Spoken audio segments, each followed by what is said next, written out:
Welcome to Jamaica Magazine. I'm your host, Theodore Henry. He who has health has hope, and he who has hope has everything. Come, we have another stimulating show for you. It starts with the news.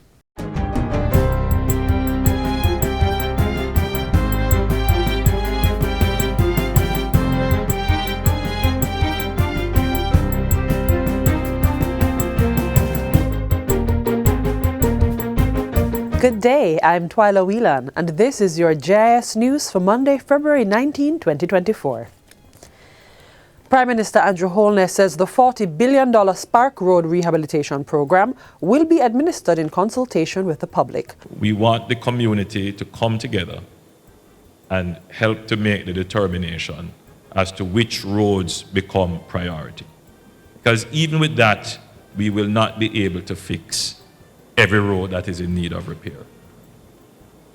But instead of having people protesting all over, let's all come together as much as we can and, in a democratic process, determine the priority for roads to be repaired. Mr. Holness was addressing the 60th annual convention of the Jamaica Dental Association in Trelawney recently. The Prime Minister says the Spark program will focus on secondary roads, main roads, community roads, and some housing scheme roads through a $40 billion program. Now, this $40 billion will improve the driving experience in Jamaica. As I said, it won't fix all the roads, but we are hopeful that we will be able to target all the main critical thoroughfares that will ease the pain points of driving in Jamaica. In the meantime, Prime Minister Andrew Holness says Jamaica is on course to lower its debt to gross domestic product GDP ratio to 74% by the end of March 2024. This, the Prime Minister says, is well below the 150% which was recorded pre-COVID-19. Mr. Holness also reiterated the government's commitment to continue the path of fiscal responsibility. We must maintain our strong and well-performing economy. Not go off on reckless spending or, spurious programs that could wreck the economy, but at the same time, take the dividends of this improved economic performance to make the lives of Jamaicans much better. Mr. Holness pointed out that there have been 20 consecutive quarters of economic growth prior to the COVID-19 pandemic and 10 consecutive quarters of economic growth since the COVID-19 pandemic and a sustained period of economic expansion. Other high points, the Prime Minister says, include record low unemployment of 4.2% and the creation of 156,000 new jobs. Prime Minister Holness also committed his administration to providing a more skilled labour force for the island's growing economy. In other news, the government has put forward plans to add another 168 megawatts of renewable energy to the national grid. The program, to be launched in the new fiscal year, which begins on April 1, will complement the 100 megawatt project which was put to tender in September last year. Governor General Sir Patrick Allen made the disclosure during his recent throne speech at Gordon House to start the 2024 to 2025 parliamentary year. The Governor General also confirmed that telecommunications companies will prioritize increasing service quality to customers. This will be supported by the publishing of a formal framework for the parameters and targets used to evaluate operator performance. While this is being configured, the Ministry of Transport will develop a new system to benefit students in rural Jamaica. In the new financial year, the Public Passenger Transport Stakeholder Committee will begin to address the provision of transportation for students. A rural student transportation system will be introduced that will provide a more affordable alternative for the students in rural Jamaica who do not now benefit from the transportation subsidies that is available in the KMTR through the JUTC.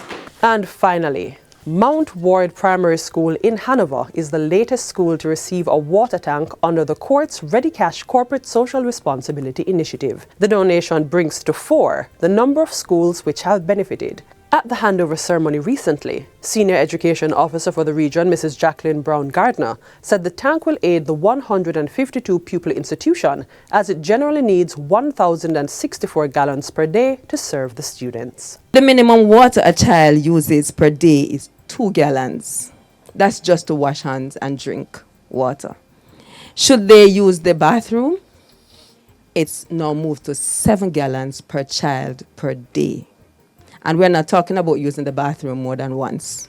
If it's several times, it goes beyond 7 gallons. Hence, if you give 1 tank or 2, whatever you give, you understand that you keep students in school. You allow them to come and to get the basic necessity of life, water. Our initiative aims to increase water harvesting and storage opportunities to select primary and secondary schools. This endeavor is not merely a response to a crisis, it is a proactive step forward towards mitigating ongoing drought conditions and ensuring a sustainable future for our communities, ensuring that school will never again be disrupted due to a lack of vital water supply. And that's it for JIS News Today. I'm Twyla Whelan. Thanks for watching.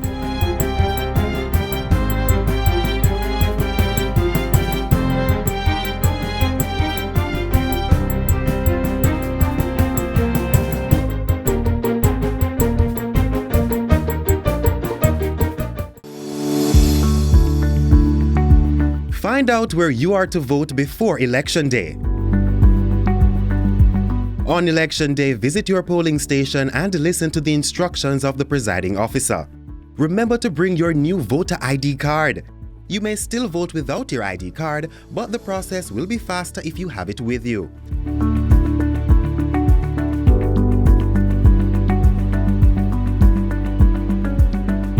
Mark your ballot behind the voting booth and return your ballot folded.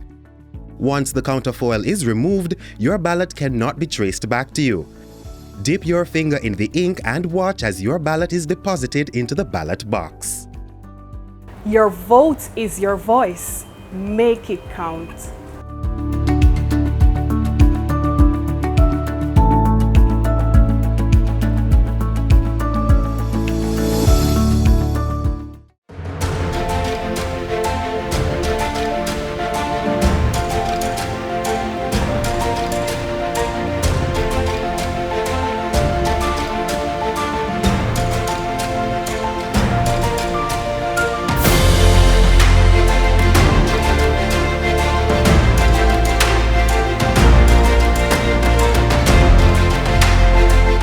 For the upcoming fiscal year, government is committing $20.63 billion to support labor and the social security of Jamaicans.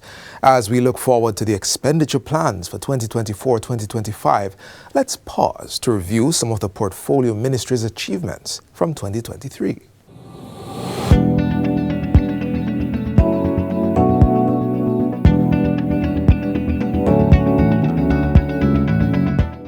Revamping the program of advancement through health and education, PATH, was a major priority for the Ministry of Labour and Social Security in 2023.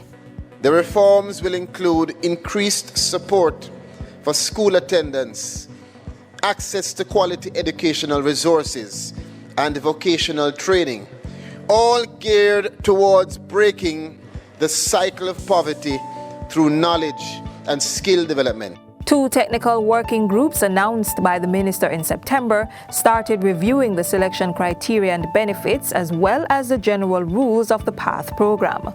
We have seen, I'd say, estimate $4.9 billion expended up to October in PATH benefits. And of that amount, more than $371 million was spent for back to school support. And that impacted about 106,048 students. Under the Steps to Work program, over 450 people from PATH households got entrepreneurship grants totaling over $73 million.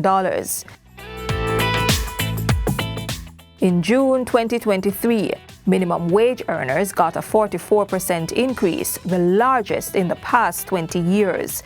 The minimum wage moved from $9,000 to $13,000 for a 40-hour work week. Also in June, pensioners under the National Insurance Scheme started receiving increased benefits. We are very pleased to report that our NIS pensioners began receiving their increases on June 15th. The pension rate increases are applicable to retirement pension benefits, to the invalidity, and the widows and widowers' pensions. The government also amplified its mission to increase the number of beneficiaries under the social pension program. More than 14,500 senior citizens over 75 years old were registered. 2023 also witnessed the phased implementation of a revised national policy for senior citizens.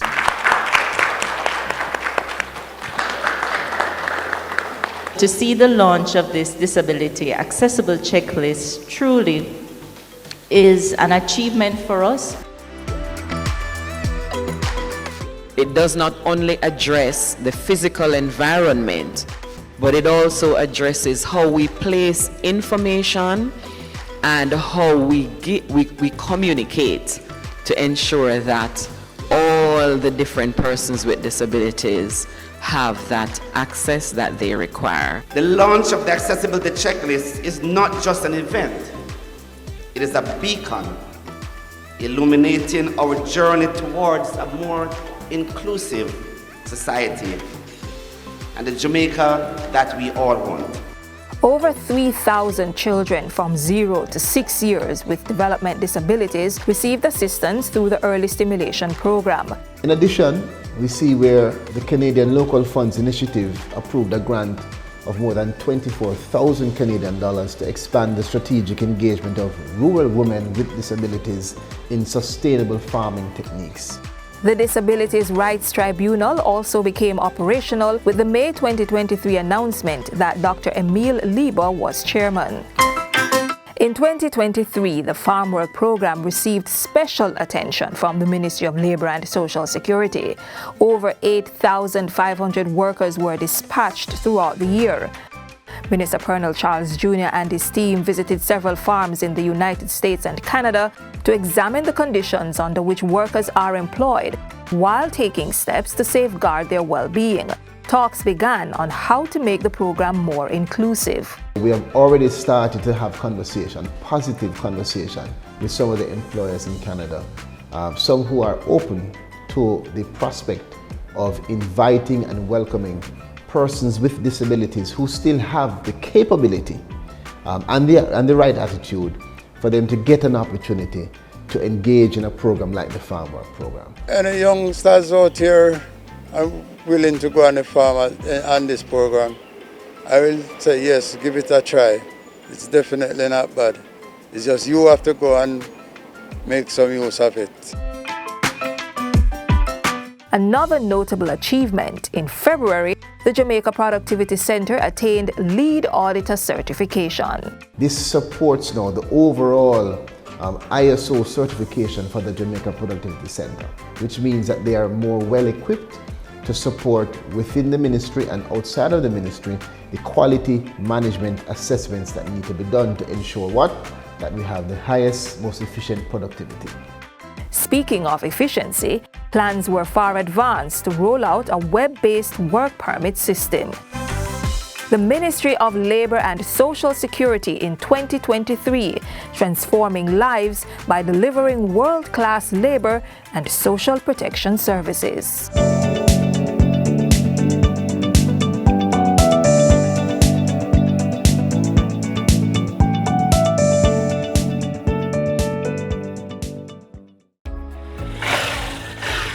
Tina, they don't want to come here around them there.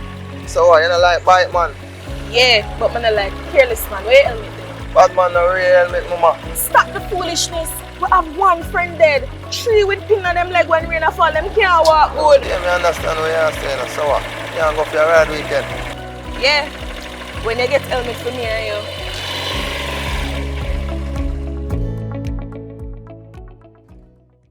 The dangers of non-communicable diseases, NCDs, is something people in Jamaica and the rest of the world grapple with daily.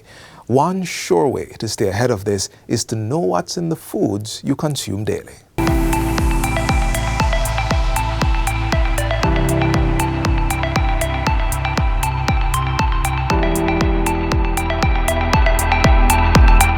Part of maintaining good health is knowing our nutritional requirements and what is in the foods we consume. When we know, we are able to make better choices about what we eat and empowered to avoid non-communicable diseases (NCDs) such as diabetes, hypertension, cancers, and cardiovascular diseases like stroke and heart disease.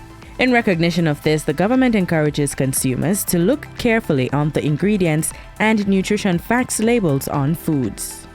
NCDs is a national crisis, and what and how we eat is a contributory factor to developing or worsening. Our message, healthy eating, active living, read it before you eat it, places emphasis on educating and empowering people about the choices made for food consumption. In keeping with our vision for a healthy Jamaica, our goal is to equip Jamaicans to read food labels in order to make healthier food choices. The fact that more than 70% of death in Jamaica are linked to NCD conditions, which are increasing, is enough reason for all of us to eat healthy foods, exercise regularly, and get adequate rest. Like sweet music to the soul, the healthy living message must resonate, and the Ministry of Health is chiming through the airwaves with its public awareness campaign.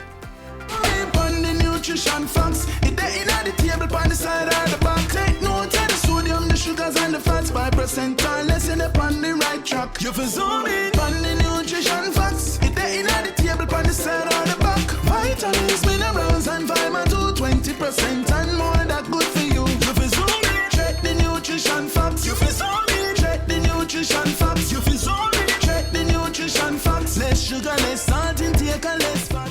It is our collective responsibility to take stock of the health impact of excesses in sugars, salts, and fats, and take steps to reduce consumption.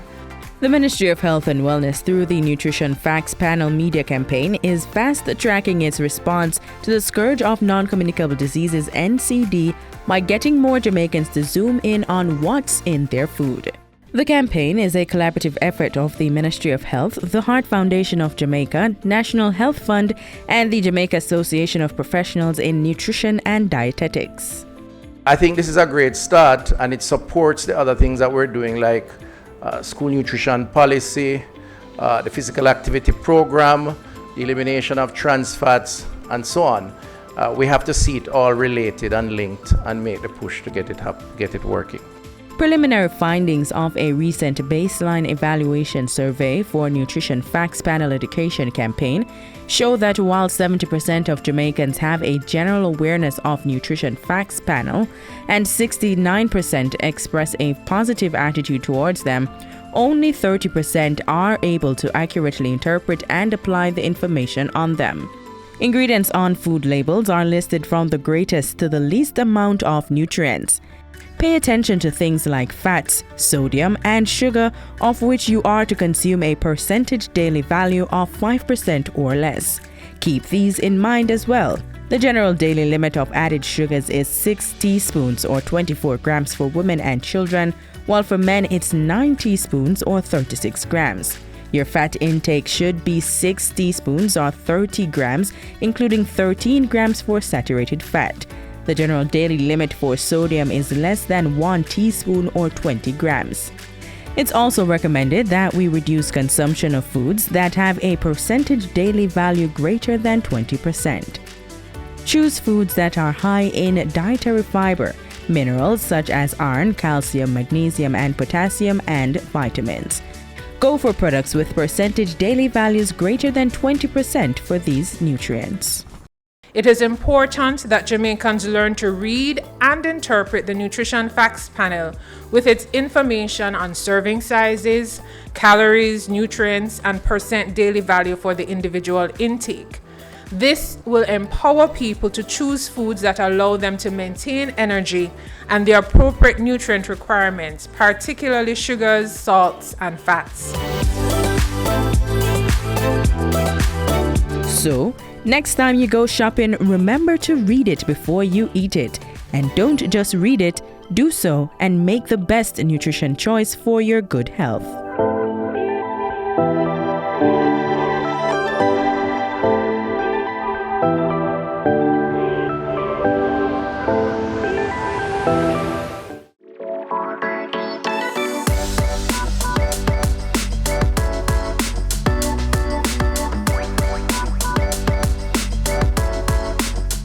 For the introduction of proper traceability of animals and products of animal origin, countries have implemented systems to ensure the safety of food and also for disease surveillance purposes. So the NATS, National Animal Identification and Traceability System, and the legislation requires that every bovine animal must be tagged.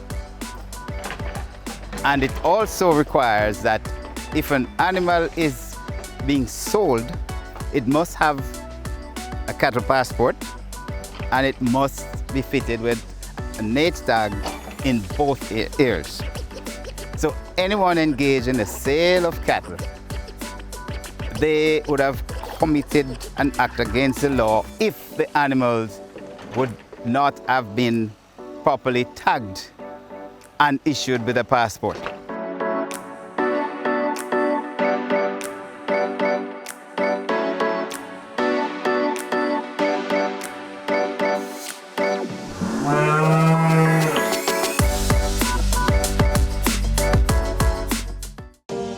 Did you know you can vote without your new voter ID card? Once you're registered to vote, that is, your name is on the voters list, you can vote in the upcoming local government election. If you don't have your new ID card, simply go to your polling station on election day and our trained election day workers will assist you. This message is brought to you by the Electoral Office of Jamaica. A lack of space is no excuse for individuals not to enjoy the beauty of nature or preferred fruits and vegetables. The practice of growing desired plants in urban areas has numerous advantages, as we'll find out in this feature on urban gardening.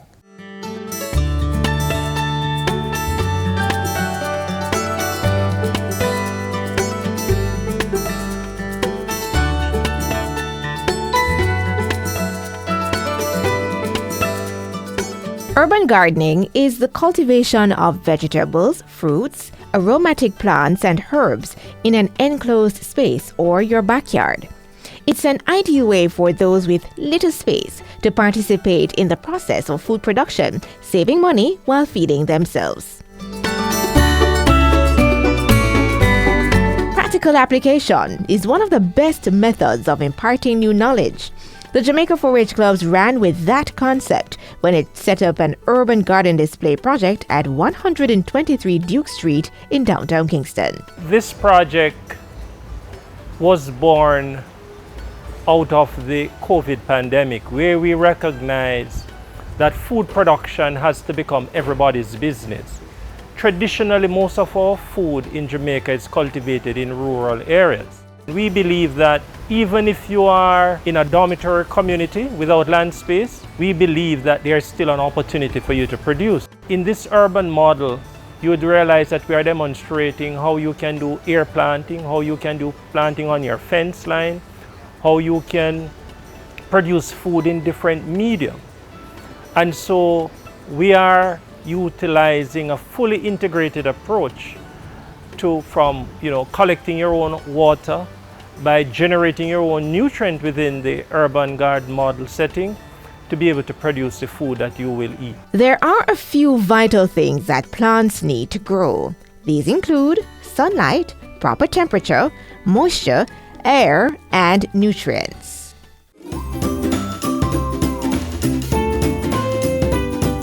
One of the basic pieces of technology inside our urban model garden is to demonstrate rainwater harvesting. From your roof, you're collecting your water, not only your roof, but just anywhere there's a runoff, because it could be a runoff underground. And what you want to do is to be able to have some storage capacity. In the 4-H urban garden, The water is stored underground to ensure there is more available space on the surface. Of course, your environment will determine the most effective setup for your system. One of the good things about Jamaica, other than when we have night, we always have sunlight. There are some plants that requires a lot more lighting than others. And so one of the things we demonstrate or we share with urban gardeners is where you put what. So there are some plants that you can do indoors. There are some plants that will strive and do better if they were to be grown outdoor, whether you're using container, you're using your fencing, you're using backyard, front yard, or your rooftop. Another feature that is demonstrated here is composting. To my right is our composting area, and we have a roto-composting bin, as well as we have a regular bin. And in fact, just about all the vegetative matter and the waste from the birds and the animals across there are in fact all placed into our composters, and that is broken down to provide organic matter. Because again, you know, your soil needs that for aeration, it needs it to add humus, and that's what is going to allow your plants to grow well. And all this can be done in your own space. Livestock is another avenue you can choose in your urban gardening. Rabbit rearing is an excellent source of protein, and it doesn't require much space. You can also use the plants in the garden to feed them. Other animals can be included, such as chicken and fish. We do a lot of different birds here. You can do your ornamental fish, you can do your tilapia, you know. And you can also do your domestic hens. Because that's something we are also promoting, is to get back to those domestic hens for eggs and meat. There are many things you can do in terms of livestock. It's almost as diverse as you're going for crops. To replicate this model in your urban space, speak with your Jamaica 4-H Club's parish officer. You can receive seeds and other planting material to get you started. One of the biggest threats right now in the world is not war or COVID, is really to have a sustainable supply of food. And the view is that no longer can we only rely on the traditional food producer. I think food production has to become everybody's business. And I think the extent to which we are able to get all our people to produce some of what you will consume, I think is one of the greatest steps we can take in looking at the phenomenon of food sustainability. A strategy the Jamaica 4-H Society has started to aid in maintaining sustainable food within communities. And if you haven't begun the process in your space yet, you can start now.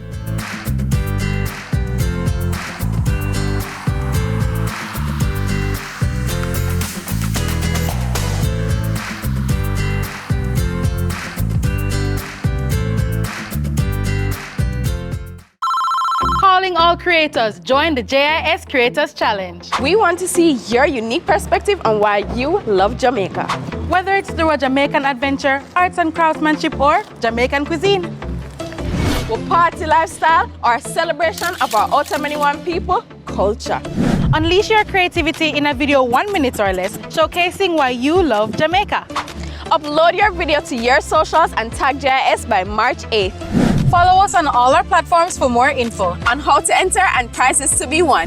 Stay tuned!